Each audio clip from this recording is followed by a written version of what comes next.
ሰላም እንዴት ናችሁ?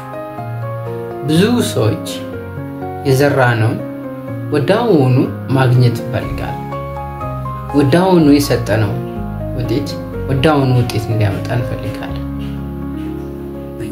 ወዳውኑ የሚለወጥ ነገር የለም። ለውጥ ሂደትን ይፈልጋል። ለውጥ ወራትን ይፈልጋል። ለውጥ ጊዜን ይፈልጋል። ለውጥ አመታትን ይፈልጋል። ስለዚህ በህይወታችን የምንዘራው ዘር መጀመሪያ ውስጣችን በቅሎ ነው መውጣት ያለበት። የምንዘራው ዘር መጀመሪያ ላይ ወደ ውስጣችን መሆን ይኖርበታል። ወደ ውስጣችን የዘራነው ዘር ሲወጣ ፍሬያማና ጣፋጭ የሆነ ዘርን ይዞ በርክቶ ይወጣልናል። ስለዚህ የምንዘራው ዘር ውስጣችን መጀመሪያ ላይ ራሳችን ላይ መዝራት ይኖርብናል።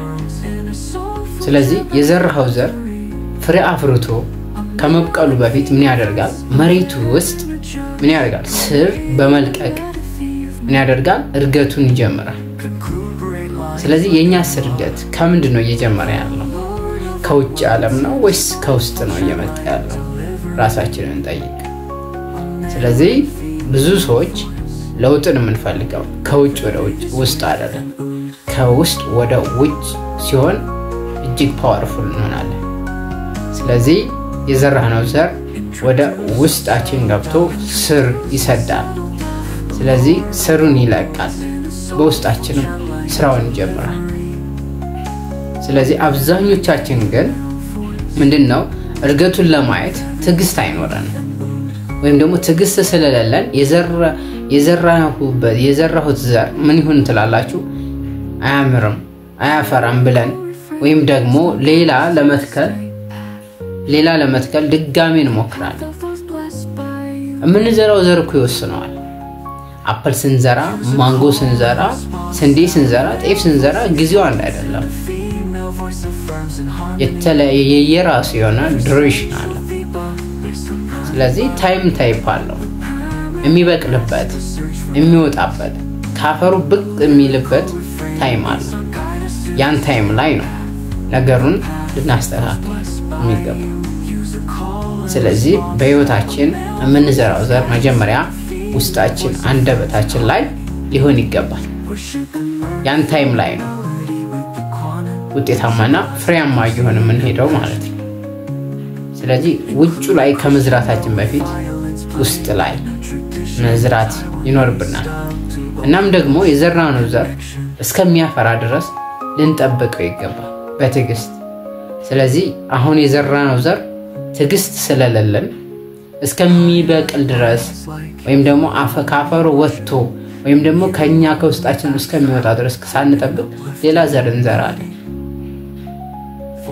ምሳሌ ልስጣችሁ። አንድ ተማሪ በጎን ማትስና እንግሊዘኛ ሊያነብ ይችላል?